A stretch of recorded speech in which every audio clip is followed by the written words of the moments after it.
Buenos días, estimados estudiantes. ¿Me confirman el audio, por favor? Buenos días, profesora. Sí se escucha. Buenos días, chicos. Bueno, vamos a iniciar con la clase del día de hoy, pero como es la última clase, vamos a hacer primero, para tocar el último tema, vamos a recordar un poco de lo que hemos trabajado desde la primera semana. ¿Ya? A ver, ¿quién me podría manifestar en forma de resumen qué es lo que hemos hablado, qué tema hemos desarrollado? Profesora, buenos días. Podemos decir que la primera semana hemos hablado sobre el romanticismo, que es Ya, que representa por el pensamiento subjetivista. muy bien, Y se representa. la otra semana hemos hablado de realismo, que es opuesto, que se deja de lado el sentimiento, que surge como el rechazo a lo sentimental. O sea, se quiere decir que predomina más la razón. Y Ujú. luego hemos tenido del vanguardismo, que hemos entendido que es un movimiento artístico, que, o sea, va a ser bastante llamativo, porque es un periodo, o sea, artístico que se refleja más con los dibujos y obras literarias. Claro, muy bien. Su manifestación en la literatura va a ser bastante llamativa, ¿no? Ahora, dentro del romanticismo, si bien es cierto, lo que va a predominar más va a ser la razón, digo, el sentimiento más que la razón, ¿no es así?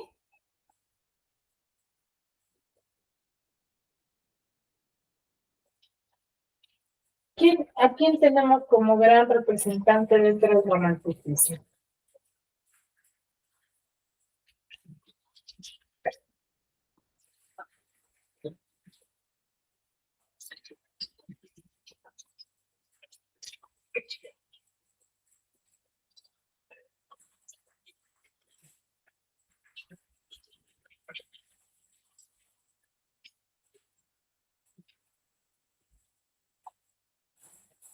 ¿Es el que representa el pensamiento subjetivista, profesora?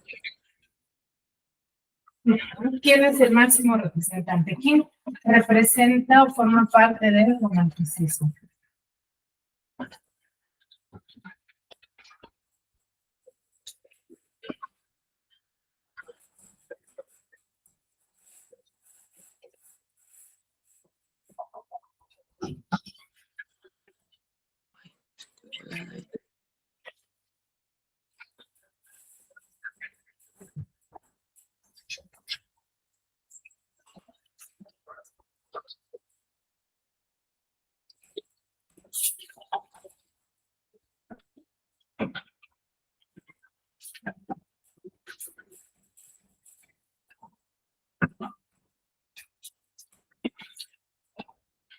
¿A quién tenemos como gran representante?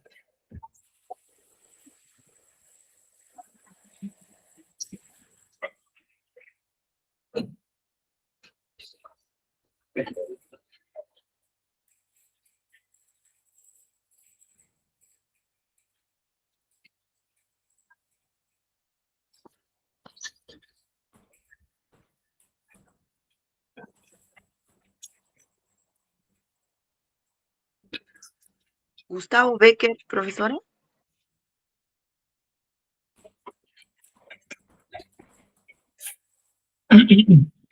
Ujú. ¿Qué nos da a conocer él? Sobre las rimas y las leyendas. Sobre rimas, Y leyendas. sobre rimas y leyendas. Ya, qué gran aporte, qué nos manifiesta, a qué se refiere, por qué él es el representante de este movimiento literario. ¿Por qué se le manifiesta a él?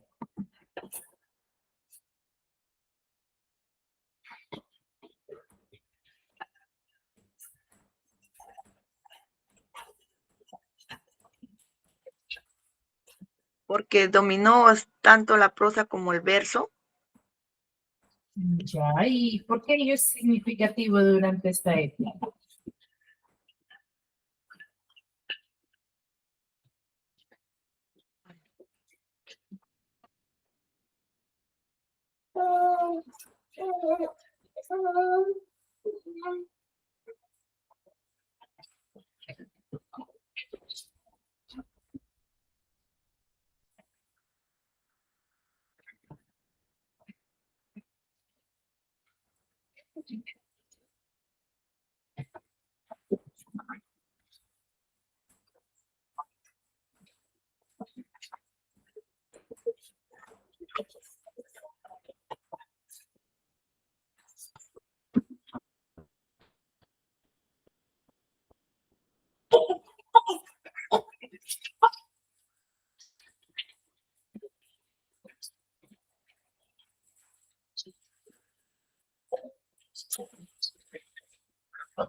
Chicas, ¿por qué será significativa el aporte de Becker?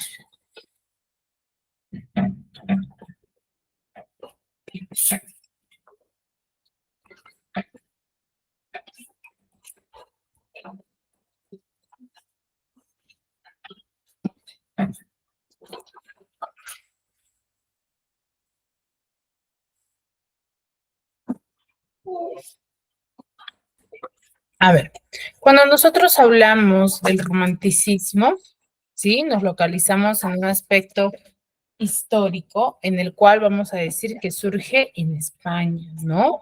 Donde van a tener diversas ideologías, diversas creencias, donde se va a buscar con el fin de restaurar esos valores ideológicos, ¿no? A ello nos vamos a referir. Ahora, aquí se va a exaltar mucho el cristianismo por el mismo hecho de tener estas ideologías, diferentes creencias que va a poseer este movimiento, ¿no? Va a ser muy significativo durante esta época, ¿ya? Por eso también la temática que va a desarrollar. Aquí los románticos van a rechazar al neoclasicismo porque los neoclásicos, ¿qué buscan? Revalorar la ideología clásica, ¿no? De la literatura clásica griega. Ellos van a buscar la revaloración de ello, ¿sí? Entonces, es por ello que se va a manifestar de esta forma, ¿no? Entonces, los románticos van a tener este rechazo, ¿no? Referente a esta ideología, este tipo de pensamiento.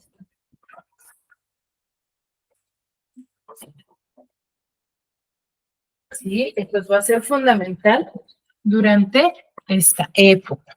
Ahora, va a haber aquí, se va a respetar o se va a desarrollar la regla de las tres unidades, ¿no? Mejor dicho, los escritores o los manifestantes de esta época van a rechazar esto, o mejor dicho, van a respetar y en base a ello van a desarrollar sus obras literarias.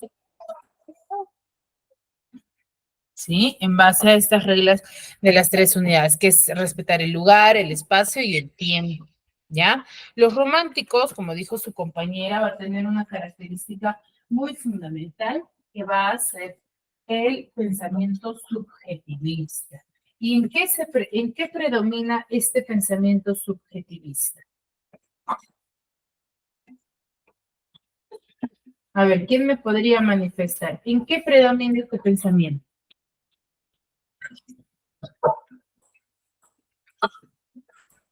¿O a qué llamamos pensamiento subjetivista? ¿A qué lo denominamos?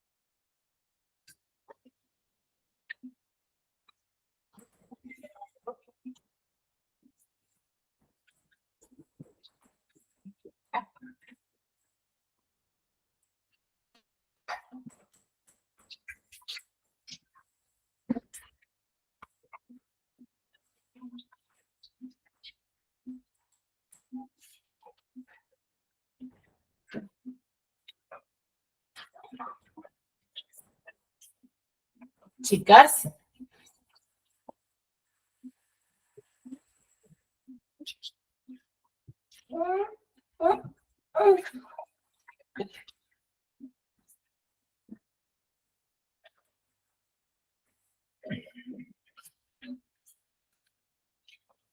¿Por qué decimos que hay un pensamiento subjetivista? ¿En qué se enfoca este tipo de pensamiento?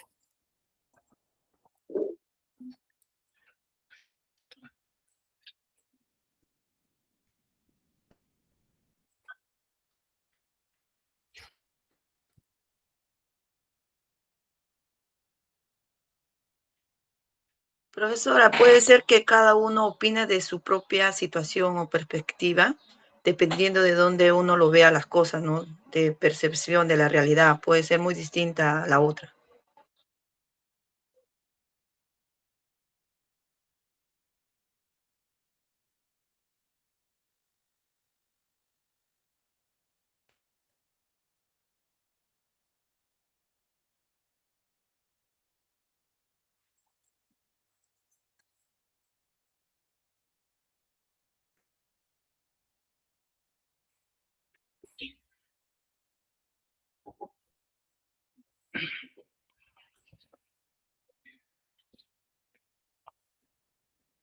Chica.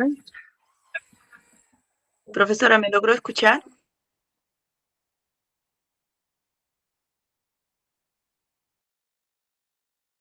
Profesora, ¿me escucha? Sí, recién te logro escuchar. Ah, perdón.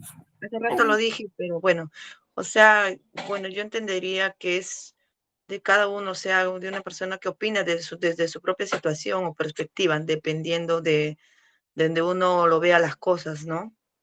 O sea, la percepción de la realidad, ¿o no? Puede ser, o sea, muy distinta a la otra. Claro, pero ahí más que todo, cuando me manifiestas ello, se puede sobreentender como el pensamiento razonable del ser humano. Y el pensamiento subjetivista no se va a enfocar en ello, ¿sí? Se va a manifestar, ¿sí? En base a las acciones del ser humano de esta época, ¿ya? El ser humano en cuando decimos que tiene un pensamiento subjetivista, se va a hacer referencia al hecho de cómo es que actuaba, ¿no? Aquí, por eso dice que predomina más el sentimiento más que la razón, porque ellos se dejaban guiar mucho por lo que sentían referente a alguien o a algo. Entonces, ellos no actuaban con lo que en realidad se debería de hacer, sino con lo que ellos consideraban correcto. Por eso es que tiene un pensamiento subjetivista.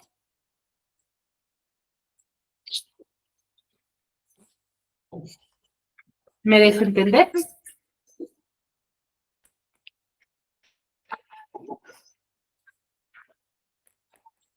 Está bien, profesora. ¿Sí? A ellos se refiere. ¿Ya? Más que el accional, es a la forma de actuar de las sociedades ahí.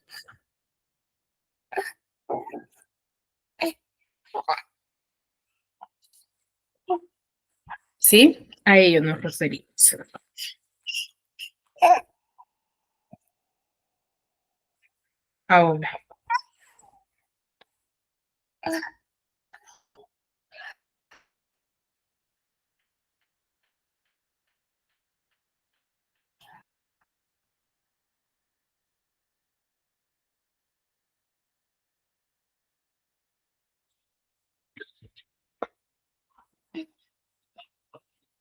Ahora, ¿qué otra característica tenemos en cuenta referente al romanticismo? Ellos en sus textos van a tener una atracción por lo nocturno y por lo misterioso, ¿sí? Ellos tienen cierta atracción referente a ello. Es en base a sus historias también, ¿no? Porque la noche o la duda va a ser lo más llamativo dentro de esta época. Y ellos van a buscar con el fin de, mejor dicho, salir del mundo que los rodea, ¿no? El mundo que los rodea a ellos. Entonces ellos buscaban como una manifestación de libertad durante esta época, ¿no? Y por eso que la sociedad consideraba que como era un pensamiento subjetivista fuera de la realidad, ellos podían manifestar dentro de sus escritos este tipo de pensamiento, ¿sí? Entonces ellos aprovechaban ello, ¿no? Por eso es que hay una búsqueda por la libertad. ¿Sí? Ahora acá vamos a tener grandes representantes. Uno de ellos es, como dice su compañera, Gustavo Adolfo Bécquer, con sus rimas y leyendas, que son lo más significativo dentro de esta época, con el Duque de Rivas, José de Zorrilla, José de Espronceda, ¿no? Que son grandes representantes de la época, ¿no? Que va a significar mucho el aporte dentro de esta época.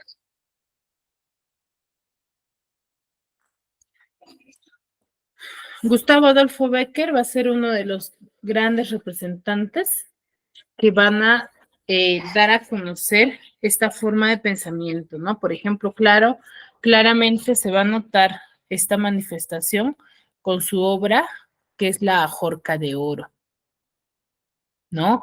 ¿De qué? A ver, ¿de qué trata la Ajorca de Oro? ¿Qué me podría manifestar?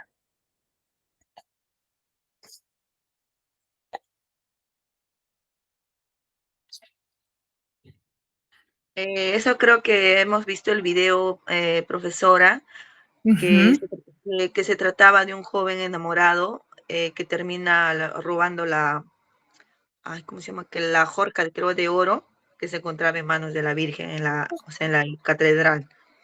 Porque, Exacto. ¿Y por qué realiza él esa acción, dicha acción? eh, porque su novia, creo que ella estaba muy, o sea, que quería tenerla. Su novia María, Su o novia sea, deseaba tener tenerla, la sí. Jorca de Oro, ¿cierto? Ujú.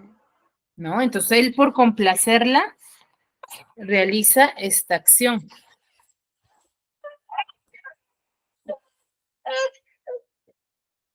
¿no? Entonces realiza esta acción por ello. Pues ahí, por ejemplo, se ve claramente el sentimiento que predomina para esta acción, ¿no? Muy bien. A ver, Janet Chagua Huanguayo, ese es tu apellido, ¿verdad? Sí, profesora. Chagua Huanguayo.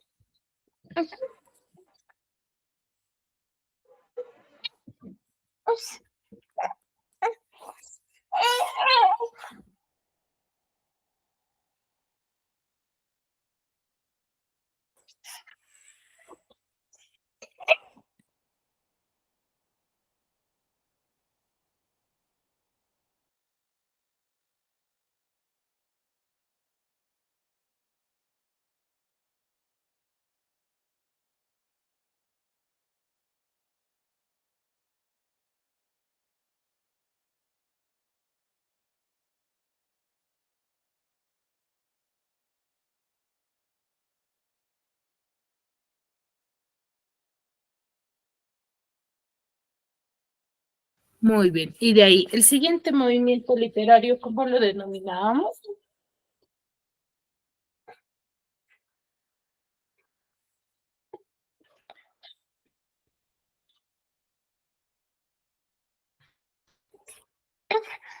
El realismo, profesora. El realismo. El realismo sería una manifestación totalmente opuesta ¿a quién? Al romanticismo. ¿Por qué?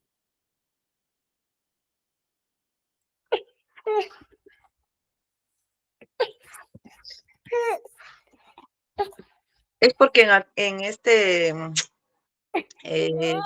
se deja de lado todo lo que es el sentimiento, ¿Cómo no te logro escuchar? se deja de lado, o sea, lo sentimental. Exacto. Ya en este movimiento literario se va a dejar de lado lo que va a ser el sentimiento, ¿no? Ya el sentimiento va a ser dejado de lado, ¿no? Ya las acciones, claro está que va a estar presente, ¿sí?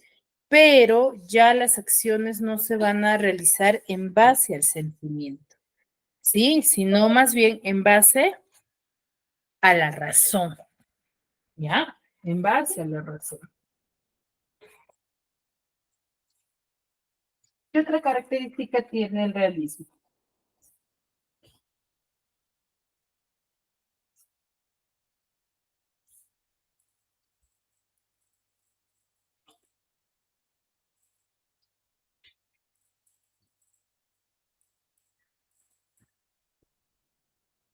Profesora, ahí también puede ser que buscan la libertad de la expresión.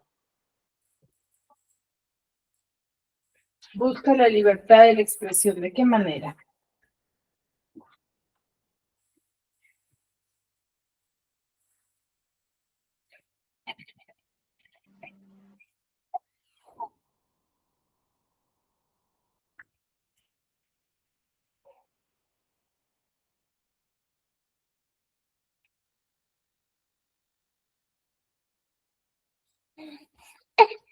¿De qué manera ellos buscan la libertad de la expresión?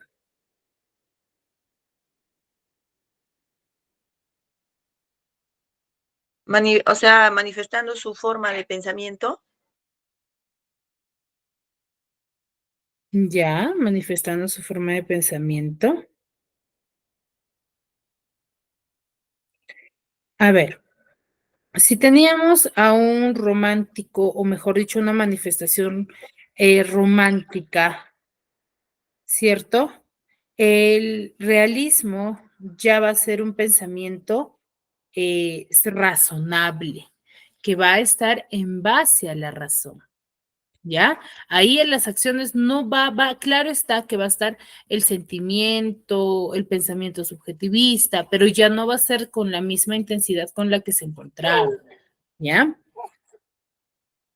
A ello se refiere, ¿ya? Y luego que hablábamos sobre el vanguardismo, ¿no? Que ya es un movimiento bastante artístico. Recuerden que cada movimiento literario se manifiesta en el nivel artístico, ¿no? No solamente en la literatura, sino en la música, en la pintura, ¿cierto?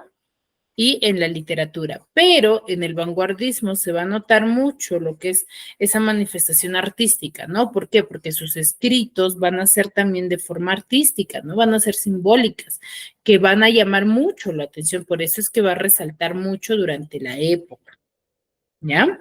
Ahora, muy bien, entonces dicho ello, vamos a desarrollar lo que es el tema de el texto. Nosotros sabemos muy bien que tenemos una gran variedad de textos, ¿cierto o no? A ver, ¿quién me podría manifestar qué tipos de textos conoce?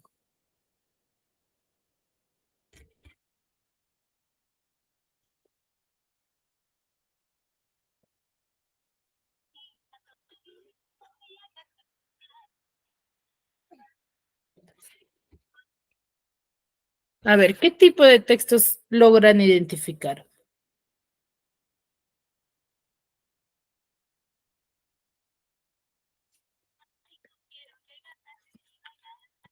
Texto narrativo, profesora.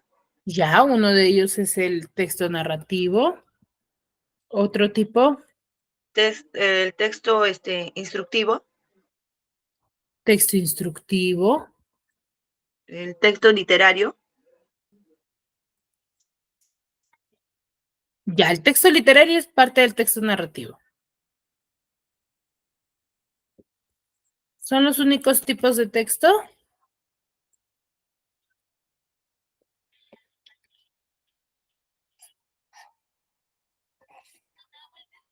¿Sí? A ver, nosotros conocemos una gran variedad de textos, pero los más comunes o los que nosotros normalmente vemos o leemos es un texto narrativo, ¿ya? Es un texto narrativo, que es el formato, ya lo conocemos, ¿no? Que tiene inicio, nudo y desenlace. Ese es el formato de un texto narrativo. Pero el día de hoy vamos a ver el otro formato, ¿no? Hay dos tipos. Cuando hablamos del texto de forma general, nos vamos a hablar de dos tipos de textos, textos continuos y textos discontinuos, ¿ya? Hablamos de texto continuo cuando nos referimos a una estructura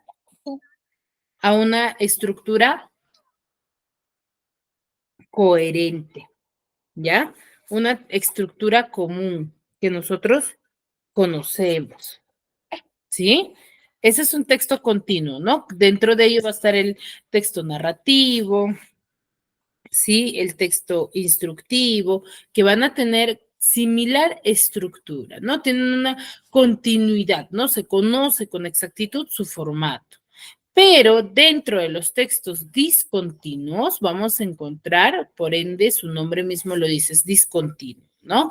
Ahí a qué nos referimos. Tenemos ese tipo de texto llamado discontinuo porque hacemos referencia a una estructura distinta a un texto narrativo. Claro está que va a tener una estructura coherente, secuenciada, pero se va a manifestar de forma distinta, ¿no? Ya no va a ser una estructura de inicio, no de desenlace, sino vamos a tener una diferente estructura, ¿ya? Por eso se le denomina texto discontinuo. Y dentro de los textos discontinuos vamos a encontrar al texto, ¿sí? Discontinuo. Ahora, ¿qué es un texto discontinuo? Un texto discontinuo va a tener como función principal apoyar informativamente. ¿Qué quiere decir ello? Que su objetivo va a ser dar una información, pero una información de forma resumida, sin seguir una secuencia.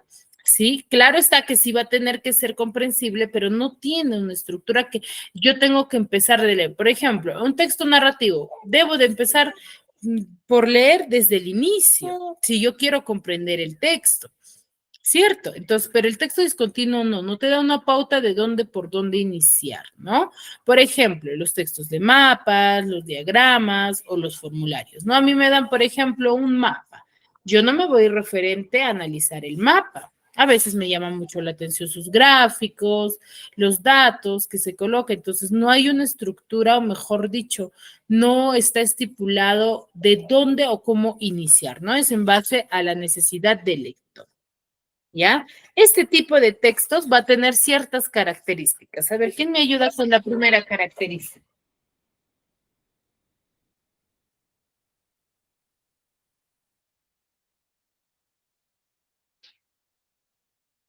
Profesora, donde dice la lectura no es continua, donde dice no leemos un texto discontinuo de arriba a abajo, sino que nuestros ojos van saltando de un lado para otro.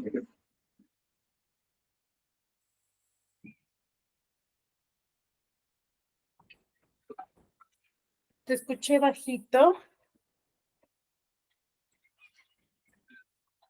Donde dice que la lectura no es continua. No leemos un texto discontinuo de arriba a abajo, sino que nuestros ojos van saltando de un lado para otro. Exacto. Esa es una de las primeras características, ¿no? Que va a ser que la lectura no es continua. No es de que, como les decía, no es que yo debo de iniciar sí o sí por el inicio para poder comprender, sino por aquello que a mí me llama más la atención, ¿ya? Esa va a ser la estructura que va a tener este tipo de textos. A ver, la segunda característica.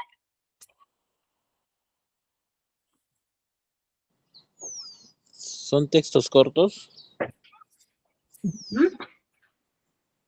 Cada uno de los fragmentos de un texto discontinuo es corto porque solamente muestran una idea concreta de un concepto general. Muy bien. Entonces, por eso es que decimos que un texto, ¿sí? Discontinuo va a tener que manifestar una información de forma resumida, ¿no? Lo más importante, mientras que en un texto continuo sí vamos a tener mucha información de la cual nosotros vamos a tener que deducir. ¿Ya? Muy bien. Genaro, está bien tu apellido, ¿no? Echemilla. Sí, ¿Te señorita, parece? sí. Ujú, sí, Echemilla. Eche y mi es otro apellido. Genaro. Muy bien. ¿Ya? Muy bien. Gracias. Entonces nos dice ello, ¿no? Son mayormente textos breves, textos bastante cortos. ¿Ya? Ahora, es necesario, dice, entender la estructura. Como les decía hace un momento, ¿no? El texto en sí va a tener una estructura. Lo que sí no va a estar manifestado va a ser sí cómo yo debo de leerlo. Claro está que para su elaboración vamos a tener una variedad de estructuras de cómo incorporar los temas. ¿Ya? Ahora, siguiente, dice. Para poder, dice, leerlo correctamente va a ser necesario saber cómo se deben leerle estas estructuras. Están muy sintetizados. ¿Por qué? Porque su finalidad de los textos discontinuos va a ser el de informar, ¿sí? No están ordenados. ¿Qué dice? La información que dan no va a tener que estar estructurada y ordenada. Solamente hablan del punto en concreto al que hacen referencia, ¿no? Por ejemplo, que te hable sobre los beneficios que trae a la salud el hierro, por ejemplo. Entonces te va a hablar sobre información muy detallada, ¿no? ¿No? ¿Por qué? Porque te va a estar informando referente a la vitamina, ¿ya? Pero de forma detallada.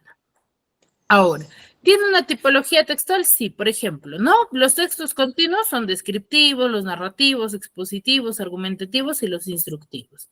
Dentro de los textos discontinuos vamos a encontrar cuadros y gráficos, tablas, ilustraciones, mapas, formularios, hojas informativas, avisos y anuncios, vales y cupones y certificados, ¿no?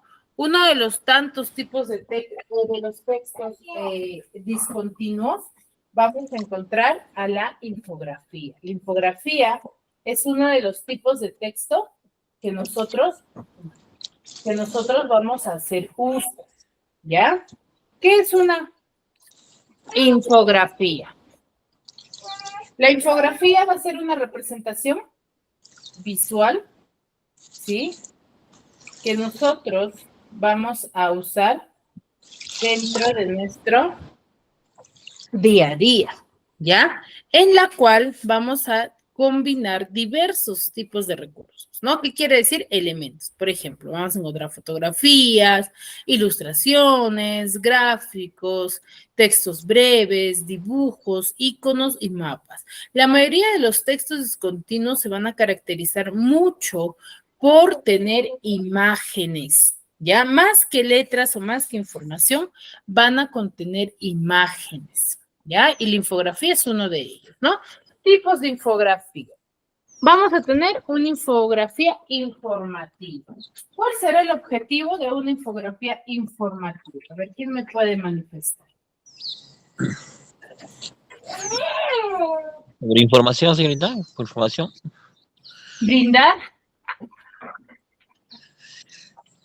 Brindar información, exacto, ¿ya? Una infografía informativa, su finalidad o el objetivo que vaya a tener va a ser el de brindar información detallada, ¿ya? Ahora, infografía geográfica, ¿de qué tratará?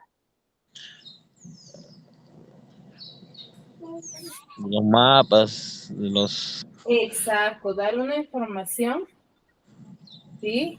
Sobre se puede decir, sobre algo, se podría decir, de algún lugar, ¿no? Dando como características, ¿no? Lo más importante. Infografía comparativa. La mayoría de infografías comparativas se va a enfocar mucho en manifestar comparaciones, ¿no? Entre, por ejemplo, la pobreza en el Perú en el año 2017 y en el año 2024, por ejemplo. Entonces, va a ser una comparación, ¿no? Infografía secuencial, no una secuencia, un proceso de algún instrumento que se vaya a hacer uso, por ejemplo. La infografía cronológica para ubicarnos en el tiempo, ¿no? Por ejemplo, cuando yo quiero hacer, por ejemplo, las manifestaciones literarias desde el siglo V hasta el siglo XXI. Entonces, ¿qué voy a usar? Una línea de tiempo, que es una infografía, ¿no? Una infografía. Infografía jerárquica para manifestar, por ejemplo, los cargos del personal de una institución, por ejemplo, ¿no? Estoy haciendo uso de una infografía. Ahora, ¿cómo yo debo de crear este tipo de textos? Lo primero que debo de hacer es seleccionar el tema, ¿no? Seleccionar el tema en específico del cual yo vaya a tratar. Eso es lo que yo debo de hacer primero. Segundo, debo recopilar toda la información, ¿no? Debo de investigar a profundidad. ¿De qué voy a hablar y qué información tengo al respecto?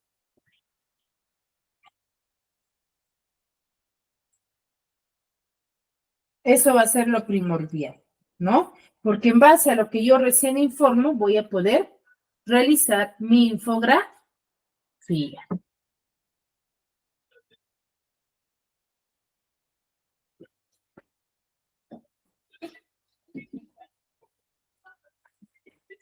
¿Ya? Para luego elaborar un boceto. ¿Qué es un boceto? Es un pequeño borrador, ¿ya? Un pequeño borrador. Yo después de haber seleccionado el tema, voy a realizar este pequeño borrador, ¿no? Voy a estructurar mejor mi información, ¿no?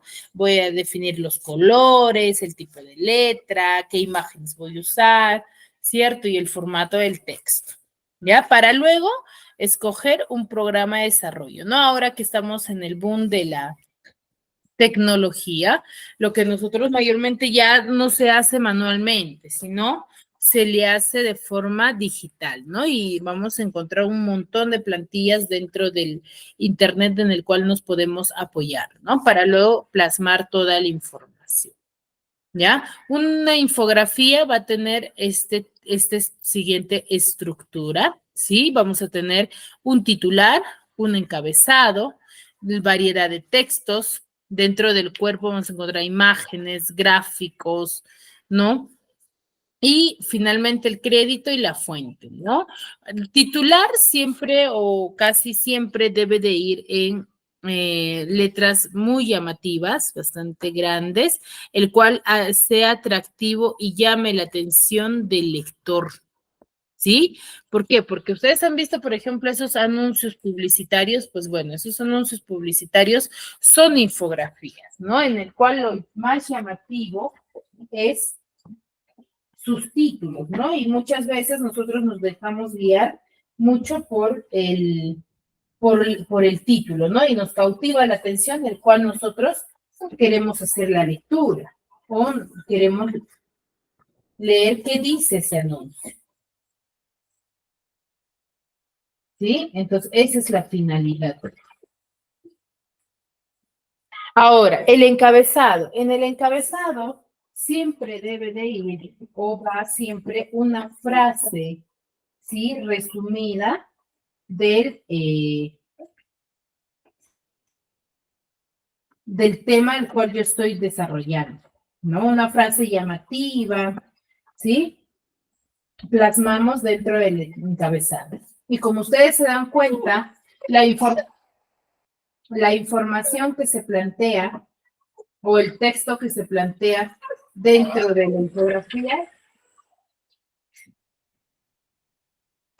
no es, no es regular, no es bastante como en un texto narrativo, ¿no? En un texto narrativo vamos a encontrar mayor variedad de texto que imágenes.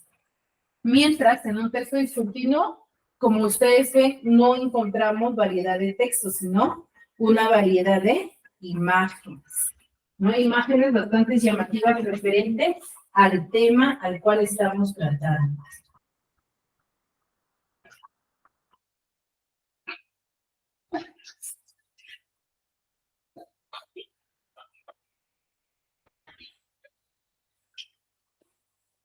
Ahora, porcentajes, cuadros y mapas, siempre también vamos a encontrar dentro de este tipo de textos. Ya mayormente vamos a encontrar ellos, ¿no? Los gráficos, los mapas, las imágenes, ¿no?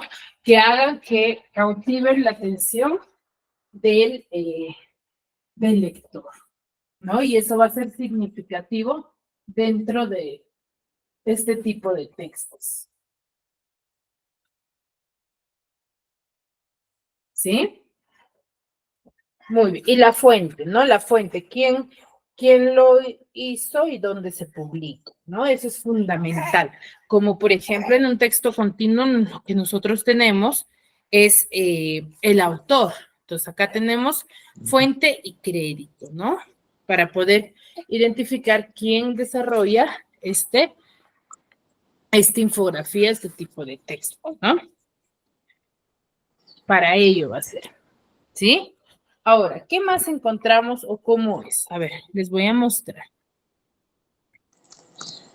Por ejemplo, acá tenemos otra infografía. La infografía mayormente se va a hacer de diversos temas bastante llamativos, o mejor dicho, que sean relevantes, ¿no? Por ejemplo, acá tenemos una infografía sobre los derechos del niño, ¿no? Donde, como es referente a los niños, cómo es que se vaya a manifestar, la imagen debe de ser llamativa, ¿no? ¿Por qué? Porque vamos a tener que, como lectores, a los pequeños, ¿no? Entonces, por ello debe de ser de este forma, ¿no? Acá, por ejemplo, en la estructura, entonces, si tú ves una infografía de este formato, lo que te llama la atención mayormente va a ser la imagen, ¿no? Acá tenemos otro, por ejemplo, de los beneficios de la sandía. Ustedes se percatan el color, la imagen. ¿Es llamativo o no es llamativa?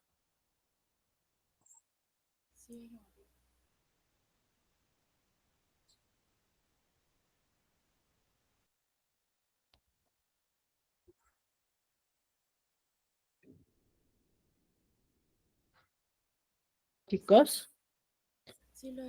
Sí, llamativo. Sí, profesor, es llamativo Por ejemplo, el uso de los colores, ustedes se dan cuenta, ¿no? El uso de las letras, el encabezado, por ejemplo, es bastante llamativo, claro, va a tener que cautivar al lector, ¿no? El uso de los colores, por ejemplo, tendría lógica que en vez de haber usado el color verde, hayan usado el color rojo, digo, el color anaranjado o el color amarillo. ¿Tendrá lógica? No, profesora. Cierto, todo es referente al tema al cual yo estoy desarrollando. Ahora, ¿cómo fomentar este tipo de pensamientos? ¿No? Por ejemplo, acá tengo otra infografía sobre referente al pensamiento, ¿no? El tiempo, entorno físico, rutinas, interrelación. Aquí, por ejemplo, es una infografía informativa, ¿ya? Acá, por ejemplo, de la papa, ¿no? El título, por ejemplo, el encabezado, el título va a ser bastante simbólico, ¿no? Que rápidamente me jale el ojo para yo poder leer este texto, ¿no? Y una gran variedad, ¿no? De textos infográficos, ¿no? Por ejemplo, de aquí tenemos como una línea de tiempo, ¿no? Una infografía de la línea de tiempo de la obra de Caperucita Roja, por ejemplo, ahí el proceso. También, un texto narrativo se puede volver en un texto discontinuo, claro está que sí, pero toda la información van a plasmarlo, no, se va a encontrar una información resumida. ¿Ya? ¿Cuáles son los pasos para elaborar una infografía? Primero, seleccionar el tema que yo deseo investigar. Luego, buscar imágenes, información referente al tema, ¿no? Para luego colocar el título del tema, ¿no? Muchas veces no necesariamente debe ser un título significativo o referente a, o mejor dicho, que ya se pueda deducir, sino un título bastante llamativo referente al tema, ¿ya? Y luego organizar, ¿no? La información de forma ordenada, ¿no? Que tenga una estructura. Para luego colocar, ¿sí? Con letras más pequeñas las fuentes, ¿ya? A ver, vamos a ver este pequeño video.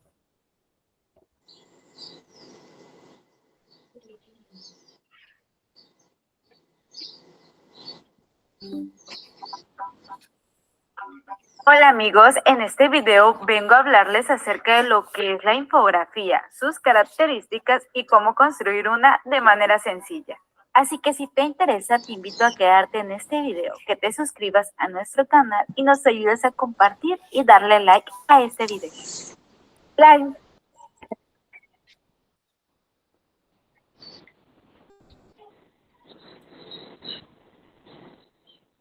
Infografía es un tipo de texto que tiene como propósito explicar la información usando oraciones cortas y muchas imágenes, dibujos y animaciones. Transmitir información a través de dibujos y muchos colores, tipos de letra y formas lo hace mucho más dinámico, creativo y llama mucho más la atención de quien lo está viendo. Pareciera que es muy complicado, pero no lo es. Siempre que usamos imágenes para explicar datos, tenemos una infografía. Para construirla, puedes seguir los siguientes pasos. Número 1, el foco. Es decir, elige el tema sobre el cual quieres hablar y transmitir la información. Número 2, investiga. Es decir, en este momento hay que realizar el trabajo de investigación para tener los datos que nos ayudarán para elaborar la infografía. Es muy importante tener la seguridad de que la información es real y confiable, pues no es correcto informar con datos erróneos. 3, selección, es decir, seleccionar la información más importante de todo lo que ya investigamos. Pero atención, debemos seleccionar y no resumir, pues algunos datos son más importantes que otros y algunos deberán ser descartados completamente y otros utilizados de acuerdo a lo que queremos transmitir. Redacción, revisión y corrección. En el cuarto punto, debemos organizar el contenido, agregar las imágenes, lo más relevante de lo que hayamos investigado. Es decir, vamos a realizar un borrador que nos ayude a ver cuáles son nuestros errores. Podemos borrar, agregar o quitar e incluso pedir ayuda para que alguien más nos ayude a detectar nuestros errores. 5. Es hora de hacer la versión final. Hacer nuestra infografía en limpio y sin errores. Por eso es muy importante hacer previamente un borrador. Número 6 y último, divulgación, es decir, mostrar a toda la comunidad a través de las redes sociales o entregarlo físicamente. Eso que investigamos siempre es bueno compartirlo con los demás, así que no dudes en publicar tu trabajo. Listo, ahora sí, ¿estás preparado para hacer tu infografía? No tengas miedo de jugar con las imágenes. No hay un esquema o un formato establecido, es libre y puedes poner cuanto tú desees siempre y cuando la información sea verídica y fácil de entender. Las infografías son la salida perfecta para informar y atraer la atención de los demás, pues está comprobado que la información visual es mejor absorbida por el cerebro. Ahora estás listo para realizar tu propia infografía. Amigos, muchas gracias por acompañarme en un video más. Muy bien. Entonces, de esa forma nosotros conocemos ya cómo elaborar una infografía y cómo hacer la lectura de este tipo de textos, ¿ya? ¿Por qué? Porque en el módulo tienen este tipo de textos, ¿no? Entonces, es bastante, a veces resulta un poco complicado la interpretación o la lectura de este tipo de textos, pero es bastante deducible, ¿no? La idea es de poder comprender nada más la estructura de este texto. ¿Ya? Y ahora ya lo conocen. Ahora, ¿qué recomendaciones? Todo dice los recursos que nosotros vayamos a usar deben de estar ordenados, de tal manera que el lector no se confunda al leerlos. No está bien, si bien es cierto, no tiene una estructura detallada como por ejemplo inicio, nudo y desenlace, pero lo debemos de organizar de forma coherente, ¿no? Por ejemplo, desde lo más relevante a lo más particular o de lo menos importante a lo más importante. Entonces debe de tener esa estructura. Utiliza un lenguaje claro y breve. Nosotros al tener ese tipo de textos siempre debemos de pensar en nuestros lectores, ¿no? ¿Quién lo va a leer para poder definir el tipo de lenguaje? Si tú, por ejemplo, haces una infografía que va a estar dirigido a un grupo de niños y me haces una infografía con un texto bastante complejo, ¿lo podrán comprender los niños? No lo van a poder hacer. ¿cierto? Entonces, por eso se debe de definir. Ahora, las imágenes siempre son necesarias, ya que van a completar el sentido de lo que se quiere comunicar, ¿no? Y muchas veces con una imagen ya se puede resumir una información. ¿Sí? Muy bien, hasta aquí. ¿Dudas, consultas respecto al tema? ¿O todo claro?